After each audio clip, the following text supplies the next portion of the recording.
अनुसुईया के पद गही सीता, मिली बहोरी सुशील विनीता।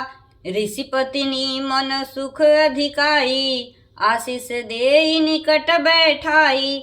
फिर परम शीलवती और विनम्र श्री सीता जी अनुसुईया जी अत्रि जी की पत्नी के चरण पकड़कर उनसे मिली। ऋषि पत्नी के मन में बड़ा सुख हुआ। उन्होंने आशीष देकर सीता जी को पास बैठा लिया।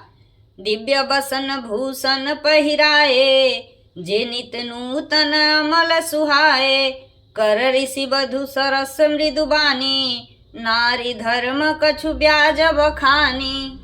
और उन्होंने ऐसे दिव्य वस्त्र और आभूषण पहनाए जो नित्य नए, निर्मल और सुहावने बने रहते हैं। फिर ऋषि पत्नी उनके बहाने मधुर और कोमल वाणी से स्त्रियों के कुछ धर्म बखान कर कहने लगी।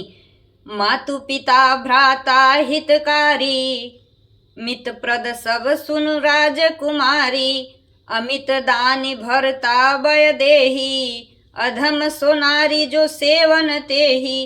हे राजकुमारी सुनिए, माता पिता भाई सभी हित करने वाले हैं, परंतु ये सब एक सीमा तक ही सुख देने वाले हैं। परंतु हे जानकी, पति तो मोक्ष रूप असीम सुख देने वाला है। वह स्त्री अधम है जो ऐसे पति की सेवा नहीं करती। धीरज धर्म मित्र अरुनारी, आपद काल परिखियहि चारी। वृद्ध रोग बस जड़ धनहीना, अंध बधिर क्रोधी अति दीना। धैर्य धर्म मित्र और स्त्री इन चारों की विपत्ति के समय ही परीक्षा होती है। वृद्ध रोगी मूर्ख निर्धन अंधा बहरा क्रोधी और अत्यंत ही दीन, ऐसे हु पति कर किए अपमाना। नारी पाव जमपुर दुख नाना, एक ही धर्म एक व्रत नेमा। काय बचन मन पति पद प्रेमा। ऐसे भी पति का अपमान करने से स्त्री यमपुर में भांति भांति के दुख पाती है। शरीर वचन और मन से पति के चरणों में प्रेम करना स्त्री के लिए बस यह एक ही धर्म है, एक ही व्रत है और एक ही नियम है। जगपति व्रताचारी विधि यही, वेद पुराण संत सब कहही। उत्तम के अस बस मन माही, सपने हुआन पुरुष जग नाही। जगत में 4 प्रकार की पतिव्रताएं हैं। वेद पुराण और संत सब ऐसा कहते हैं कि उत्तम श्रेणी की पतिव्रता के मन में ऐसा भाव बसा रहता है कि जगत में मेरे पति को छोड़कर दूसरा पुरुष स्वप्न में भी नहीं है। मध्यम पर पति देखई कैसे, भ्राता पिता पुत्र निज जैसे। धर्म विचारी समुझि कुल रहहीं, सो निकृष्ट त्रियत श्रुति यस कहहीं। मध्यम श्रेणी की पतिव्रता पराये पति को कैसे देखती हैं? जैसे वह अपना सगा भाई, पिता या पुत्र हो, अर्थात समान अवस्था वाले को वह भाई के रूप में देखती हैं, बड़े को पिता के रूप में और छोटे को पुत्र के रूप में देखती हैं। जो धर्म को विचार कर और अपने कुल की मर्यादा समझकर बची रहती हैं, वह निकृष्ट निम्न श्रेणी की स्त्री हैं, ऐसा वेद कहते हैं। बिनु अवसर भय तेरह जोई, जाने हुआ धम नारी जग सोई।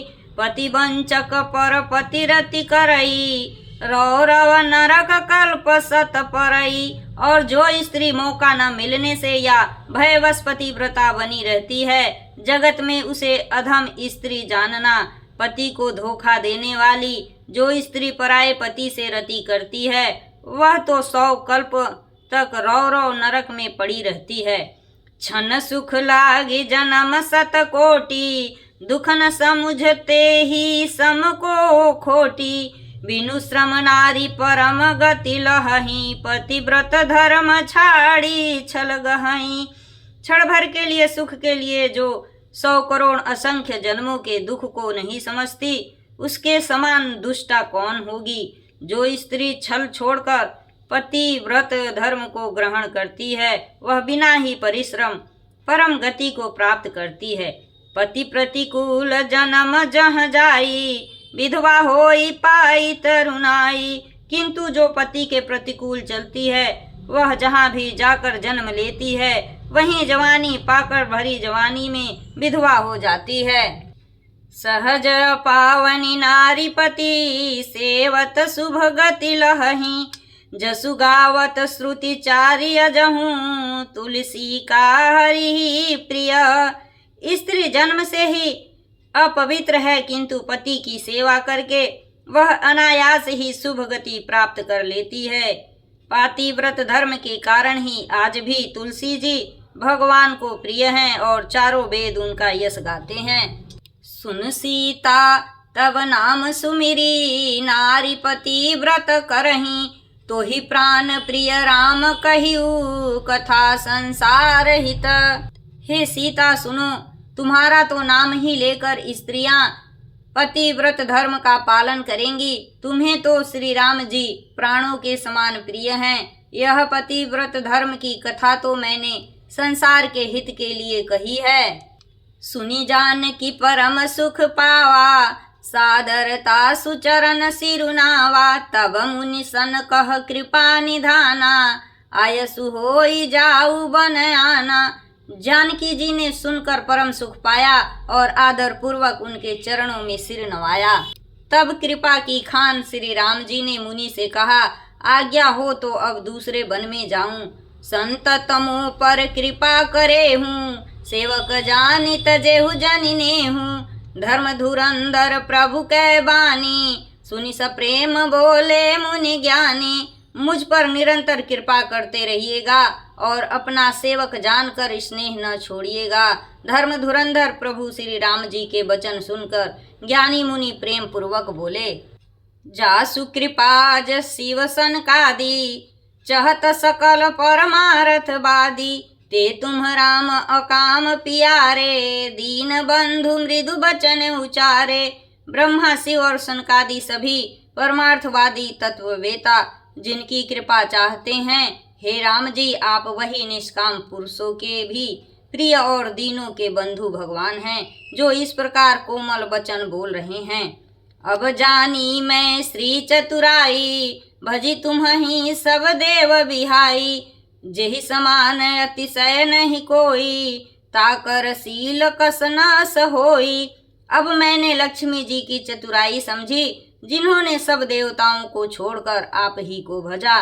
जिसके समान सब बातों में अत्यंत बड़ा और कोई नहीं है, उसका शील भला ऐसा क्यों न होगा। के ही विधि कहो जाहु अब स्वामी कहूँ नाथ तुम अंतर जामी। अस कही प्रभु बिलो की मुनि धीरा लोचन जल बह पुलक शरीरा। मैं किस प्रकार कहूँ कि हे स्वामी आप अब जाइए, हे नाथ आप अंतर्यामी हैं, आप ही कहिए। ऐसा कहकर धीर मुनि प्रभु को देखने लगे। मुनि के नेत्रों से प्रेमाश्रुओं का जल बह रहा है और शरीर पुलकित है।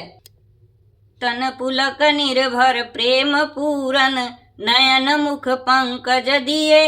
मन ज्ञान गुण गोतीत प्रभु में दीख जप तप का किए।